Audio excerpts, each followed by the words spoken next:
You ask Tiger to solve. This deals with linear equations with one unknown.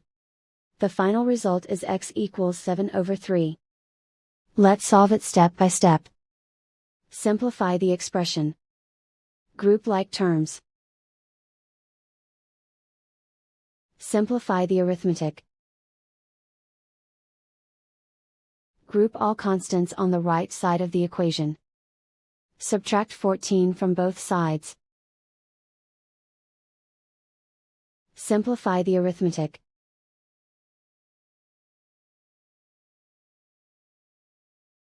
Isolate the x. Divide both sides by -6. Cancel out the negatives. Simplify the fraction. Cancel out the negatives. Find the greatest common factor of the numerator and denominator. Factor out and cancel the greatest common factor. And so the final result is x equals 7/3.